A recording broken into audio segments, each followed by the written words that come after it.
Action യുഗതിയാണ്. നമ്മളിപ്പോൾ ദിയ കൃഷ്ണകുമാറിൻ്റെ ഒരു വിഷയവുമായി ബന്ധപ്പെട്ട ചർച്ച നടന്നുകൊണ്ടിരിക്കുകയാണ്.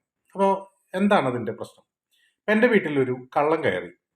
അയാൾ കയറി കഴിഞ്ഞ് കഴിഞ്ഞാൽ സ്വാഭാവികമായിട്ടും ഞാൻ അയാളെ പിടിച്ചു എന്ന് വിചാരിക്കുക.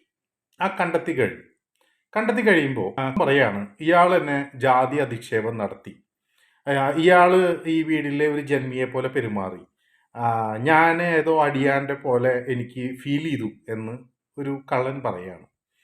ഇത് പറഞ്ഞു കഴിയുന്ന ഓക്കെ, ഇതൊക്കെ പറയുന്നതൊക്കെ ഓക്കെ. ഇത് പറഞ്ഞു കഴിയുമ്പോൾ ഒരു നിയമ സംവിധാനമുണ്ടല്ലോ, ഒരു സർക്കാരുണ്ടല്ലോ. നമ്മളൊരു മനുഷ്യനെ മറ്റൊരു മനുഷ്യൻ പേടിക്കാതിരിക്കാനും അങ്ങനെ എന്താ പറയുക പേടിച്ച് ജീവിക്കാതിരിക്കാനും വേണ്ടി ആണ് നമ്മളൊരു സർക്കാരിനെ ഫോം ചെയ്യുന്നത്. ഈ നികുതിയൊക്കെ കൊടുത്ത് ഈ പോലീസോ അല്ലെങ്കിൽ മറ്റ് സംവിധാനങ്ങളെയോ ഉദ്യോഗസ്ഥർക്കൊക്കെ ശമ്പളം കൊടുത്ത് ഇങ്ങനെ നിലനിർത്തിയിട്ടുള്ളത്. ഇതൊരു റിയാലിറ്റി ആണല്ലോ, അത് നമുക്ക് അംഗീകരിക്കണം. സ്വാഭാവികമായിട്ടും ഇതൊരു പോലീസിൻ്റെ അടുത്തേക്ക് വരുമ്പോൾ ഏത് രാഷ്ട്രീയ പാർട്ടി എന്ന് പറയുന്നത് ഒരു അഭിപ്രായവുമാണ്, അത്രേ ഉള്ളൂ. അതല്ലാതെ ഒരു ഓഫ് പേഴ്സൺസിനെ നമ്മളൊരു കാറ്റഗറിയിലേക്ക് എടുത്തിടുന്നു എന്നല്ലോ, ടൈലിലേക്ക് എടുത്തിടുന്നതല്ല. അപ്പോൾ അതിൽ ആദ്യം ചെയ്യുന്നത് അങ്ങനെ ഒരു ക്രൈം ഉണ്ടെങ്കിൽ ആ ക്രൈമിനെതിരെ കേസെടുക്കുക. അല്ലാതെ ക്രൈം നടത്തിയ ആള് പറയുന്ന ആരോപണത്തിൽ കേസെടുക്കുന്നുണ്ടെങ്കിൽ വിജയൻ ആഭ്യന്തരമന്ത്രി ആയിരിക്കെ ഒരു വലിയ വീഴ്ചയാണ് നടത്തിയിട്ടുള്ളത്. അത് പൊതുസമൂഹം വളരെ സീരിയസ് ആയിട്ട് കാണണം. അതിൽ ബാക്കി കാർഡുകളൊക്കെ അത് കഴിഞ്ഞിട്ട് നമുക്ക് പറയാം.